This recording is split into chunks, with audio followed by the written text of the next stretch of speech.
I will never forget the day I stepped into the Universidad Nacional de Catamarca, a place that promised so much but delivered so little. As I walked through the crumbling infrastructure, I couldn't help but feel a sense of abandonment, like I was walking through a ghost town. The classrooms were falling apart, the walls cracked, and the floors creaked beneath my feet. It was as if time had stood still, and no one had bothered to update the facilities in decades. The bureaucracy was a nightmare, and I soon found myself drowning in a sea of endless paperwork. Simple tasks became Herculean challenges, and the professors seemed as unprepared as they were uninterested in teaching. The lack of resources was appalling, with outdated labs and equipment that seemed to belong in a museum. I couldn't help but wonder how anyone was expected to learn in such an environment. But it wasn't just the physical infrastructure that was the problem. The campus itself felt unsafe, especially at night. The poor lighting and lack of security made me feel like I was taking my life into my own hands just by walking across campus. And don't even get me started on the communication from the university. It was like they were speaking a different language, constantly feeding us misinformation and leaving us in the dark. Getting help was like searching for a needle in a haystack. The student services were non-existent, and I was left to fend for myself in a system that seemed designed to fail. The curriculum was outdated, and I couldn't help but feel like I was being prepared for a world that no longer existed. But what really took the cake was the political influence that seemed to permeate every aspect of the university. It was like they were more interested in serving the interests of the powerful rather than educating their students. Admissions and grades seemed to be based more on who you knew rather than what you knew, and it was a constant struggle to navigate the complex web of favors and alliances. As I looked around at my fellow students, I saw the same look of desperation and frustration in their eyes. We were all trapped in this broken system, struggling to make sense of it all. And at the heart of it all was Cora Midoti, the one person who seemed to hold all the power. It was like she was the queen of this dysfunctional kingdom, and we were all just pawns in her game. I remember the day I tried to reach out to the department in charge of revising final projects for distance learning students. I called and called, but no one ever answered. It was like they were deliberately avoiding us, leaving us to twist in the wind. And when I finally managed to get in touch with someone, they were condescending and unhelpful, like I was bothering them by asking for assistance. The lack of accountability was staggering.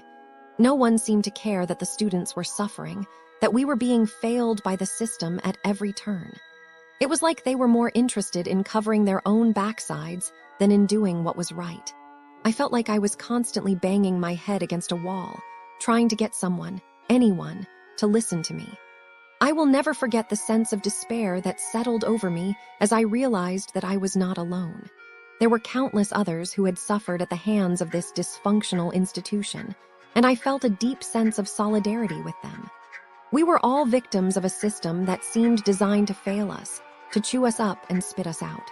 As I sit here, reflecting on my time at the Universidad Nacional de Catamarca, I am filled with a deep sense of sadness. It's a sadness that comes from knowing that I was failed by the system, that I was let down by the very people who were supposed to be helping me. But it's not just about me. It's about all the others who have suffered at the hands of this institution. It's about the countless students who have been failed by the system, who have been left to pick up the pieces of their shattered dreams. And it's about the university itself, which seems to be more interested in perpetuating its own existence than in serving its students.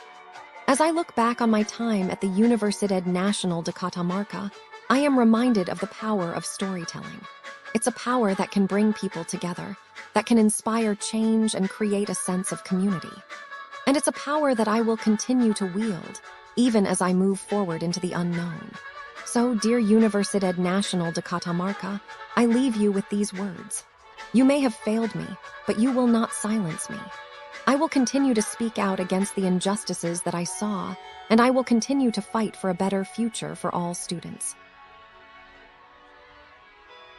I was looking into crimes near Universidad Nacional de Catamarca, and the first thing I found is that bars right outside the campus gate are like those shiny traps that smile while they bite.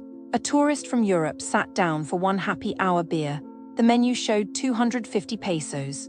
But when he asked for the bill, they handed him a paper saying 500 pesos because the English menu is the tourist menu. He argued they brought two big guys to stand behind his chair, so he paid, walked straight to the ATM, emptied his travel card, and I bet he spent the rest of his trip eating plain bread in the hostel because that was half of his 2-week cash gone in 5 minutes. The bar kept doing it. They probably bought a new neon sign with his money the same night. Next, I learned that souvenir kiosks along the same street are like glittery pockets with holes. A girl bought a small woven purse. The tag said 800 pesos. She tapped her card. The machine secretly charged 8,000 pesos.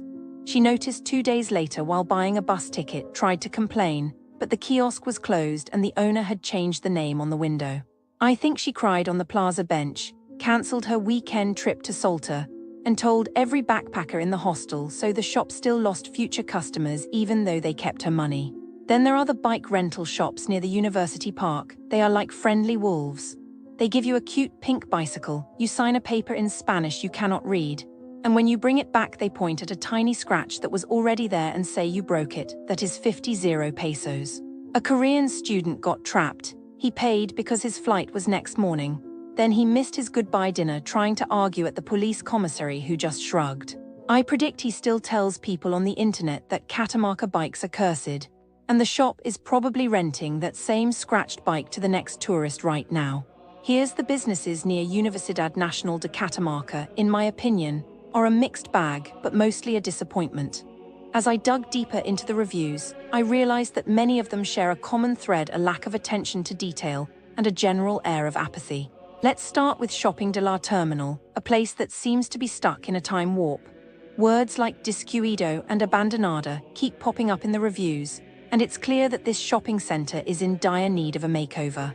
From poor lighting to a general feeling of neglect, Shopping de la Terminal seems to be a hotspot for dissatisfaction. And don't even get me started on the music. Apparently, it's loud enough to make conversation impossible. Reposteria Dulce Tentacion fares slightly better, but only just. While some reviewers raved about the food, others were left underwhelmed by the overall experience. It's a shame, really, because a bakery should be a haven of warmth and comfort. Instead, Dulce Tentacion seems to be a hit-or-miss affair. Now, Joy Multiespacio is a different story altogether. With a whopping 10 negative reviews, it's clear that this nightclub has some serious issues. From poor sound quality to abysmal service, Joy Multiespacio seems to be a nightmare for patrons and performers alike. One reviewer summed it up perfectly: undesasti indeed. La Vinotka, on the other hand, is a bit of an enigma. While some reviewers praised the wine selection, others were left confused by the pricing and general disorganization. It's a shame, really, because a wine bar should be a sophisticated oasis. Instead, La Vinotka seems to be a work in progress. As I waded through the reviews, I couldn't help but feel a sense of disappointment.